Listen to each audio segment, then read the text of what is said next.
Hey guys, so welcome back to Indirect Knowledge. Got a great tarot card reading today. It's a general reading. It's for a very dear person, um, and it's just a general reading. We're going to find out what's going on and get kind of a good sense of what's going on with this person and that. So this year is turning out to be a really good year so far for this person. Last year, hard year. We won't dismiss that at all. But the good news is that the future continues, and so no matter how bad things get, you always have the blessing of knowing that the future is yet to come, and the future can be, you know, different story.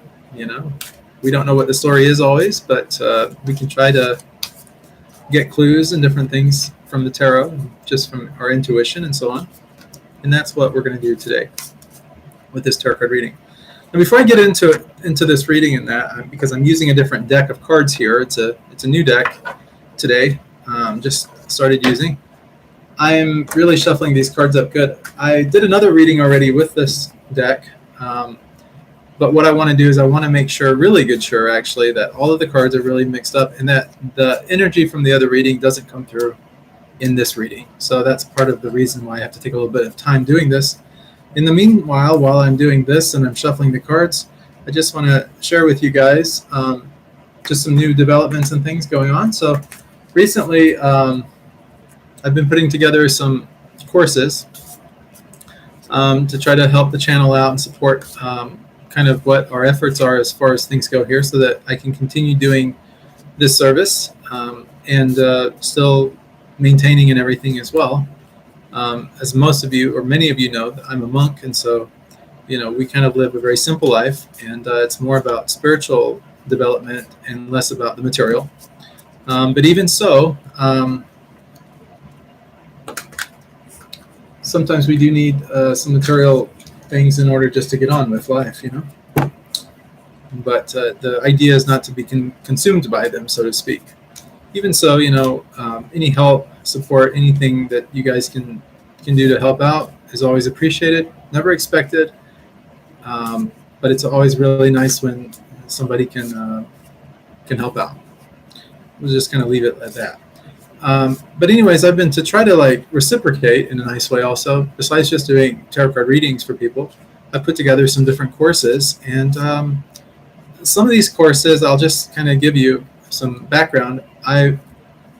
My former life, before becoming a monk and stuff like that, basically my main driving thing was writing. I was a writer, a professional writer, and I did pretty good for myself and whatnot as far as the monetary goes, but that was a long time ago. That was quite a long time back, but I learned a lot of things over the years of doing that. And in the course of being a professional, I never really shared a lot of what I learned to be able to help future generations.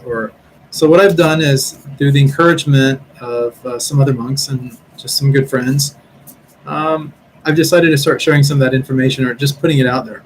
Not to get people rich so that they become so materialistic that they forget about the value of spiritual things. I don't think it necessarily has to be that way.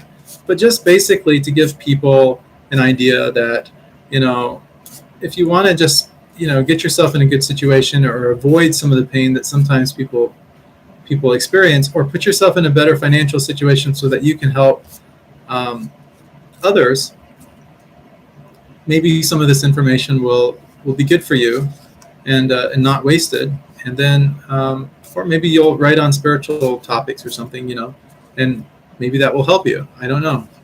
But anyways, I digress. But I'm putting out some of this information for you guys. I was in sales, and I was also a writer.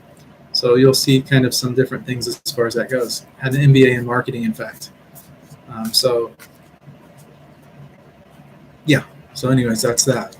But anyways, I'm making the courses very affordable. They're donation based, so just whatever's in your heart to give, feel welcome to give that. And I hope it helps. I hope that they are a blessing to you.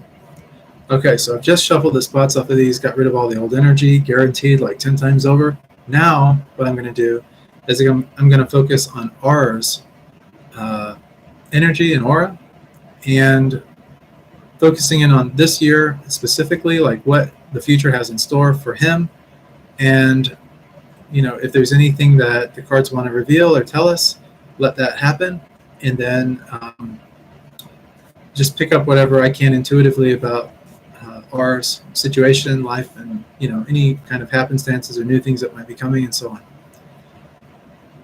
And that's where I'm putting my energy and focus at this time.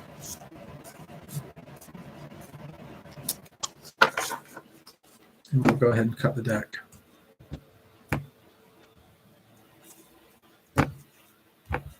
Okay.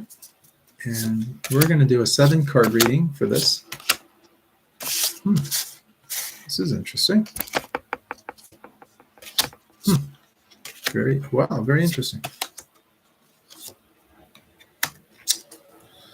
Very, very interesting. Wow.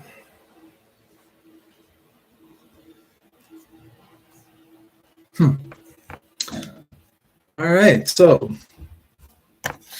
just to give some perspective on what's happened kind of in the recent past, and we have the Queen of Pentacles. This explains kind of the good fortune in that the Queen is the influencer, and this is about finances, money, and materialism, these kind of things. So it kind of puts our situation in a little bit better, in a better space than that. And so that's what R is feeling kind of is it's the residual effects of this here, Queen of Pentacles.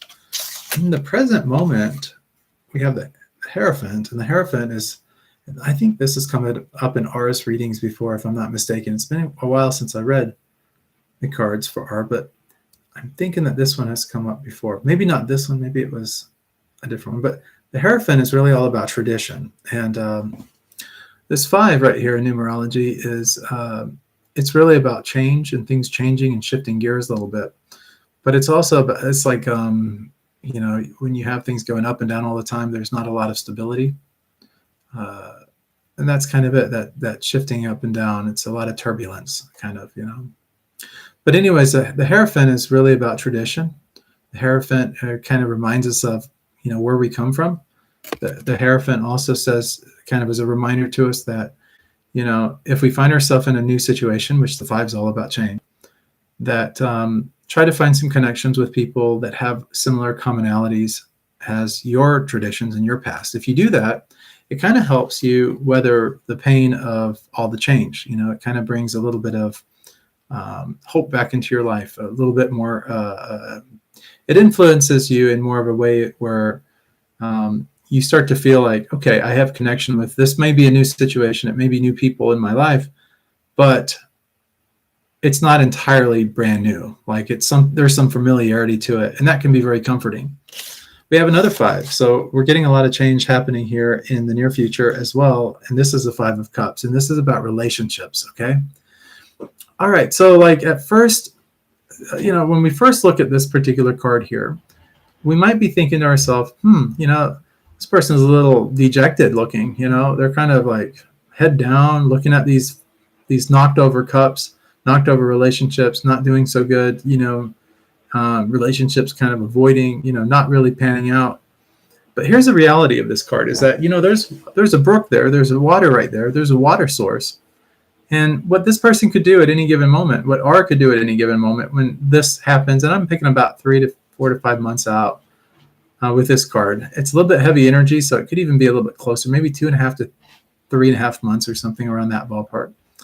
But all R has to do when this happens, all you have to do when this card starts to unravel itself and you start to experience some relationships kind of falling away, so to speak, or maybe it's not as tight knit as you would like them to be.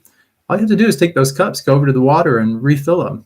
That's water is the unconscious, and to get on the level of someone unconsciously is really a very powerful thing. And how do we do that? Well, I always tell people, from our spiritual tradition and all, Krishna is God, we're devotees of Krishna. And, love, bhakti yoga is really our philosophy. It's like our practice. And it's bhakti is kind of love or loving devotional service. And that's exactly what this is all about. If you want to repair those relationships, or you want to bring people back into the fold, or you want to stand those cups back up, you just fill it with love, and fill it with love is very unconscious. And water, of course, in this particular card represents the unconscious. So that's kind of like a little bit of an answer for you when you do get to this particular place. Even though this card is just really saying that, there may be a little bit of friction in relationships, things are not going to be as easy as maybe they have been. And, when that happens and all, you may still be kind of stuck in this idea of adhering to the past or trying to, latch on or hold on to some past things in your life or some things that are very comfortable or familiar to you. But what this is saying is that you can still have that to some degree, but at the same time, service, love, putting those actions out there, their good intentions out there and stuff like that, that's going to do a real lot of good when it comes to this Five of Cups. And we're not just talking about a couple of relationships. This is going to be like something this will be relationships that you've had for a period of time. They're not going to be the most mature relationships or relationships that aren't ever leaving your life per se, but they're definitely relationships that's been around for a while. So you can, kind of take heart in that to some degree. So communicating and connecting with these people is just really going to take, like I said, it just takes a little bit of effort and, letting your heart kind of do the speaking with it, and things will be pretty good with that. Maybe you even have kind of some ideas already a little bit on some level, maybe some unconscious ideas or things may be coming to you as I'm doing this reading of who maybe some of these forces are or some of these people might be. It doesn't mean that you just forget about them and let them go. It just means that you just handle them in a little bit different way. Well, now we turn to the Six of Swords. That's what's going on kind of with this Hierophant card. We talked about the Hierophant a minute ago, talking about traditions and things that we kind of hold on to and this and that. With this card here, the Six of Swords, you notice on one side of the boat is kind of the rough and choppy water, and then on the other side, kind of the direction that they're going is clearer paths ahead. And that's what this is all about. Those swords are conflicting, that's stuff that's in our head, stuff that's in our mind, our thoughts, our ideas. And, if you've got 6 ideas going on in your mind, at any given minute, it's kind of hard to stay focused, on any one particular thing. And that's what that Hierophant's really about. So to stay focused, what the suggestion is to kind of keep your focus kind of on things that are familiar to you, and kind of like gravitate more in that direction. But at the same time, you notice the 6 is a very practical number in numerology. You've heard of people being like at 6s and 7s with themselves. Maybe that expression. Well, 7 would be more of like the spiritual. 6s would be more like the practical. So you have kind of the conscious, unconscious mind. This is very much the conscious mind. But in this particular, in this imagery that we see with the tarot, the swords is really the thoughts or that kind of that monkey chatter that goes on in our mind. It's the stuff that maybe people don't necessarily see.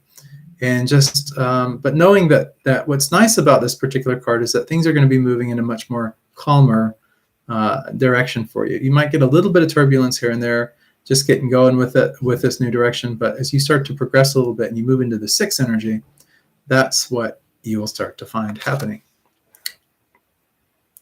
And that's just kind of where we're at right now. As far as where you're at with everything, what's feeling good to you is this card. This is the Attitude card. It's the 10 of Cups. It's very celebratory. It's about family. It's about positive relationships. And it's like everything in the world right now in your life is going really well for you. If you look at this card, it really does say that. I mean, we've got the rainbow and, a rainbow is actually a circle. It's kind of like an infinity circle in many ways. However, from the perspective of being on Earth, we only ever see half the circle. So it's kind of half glass empty or half full.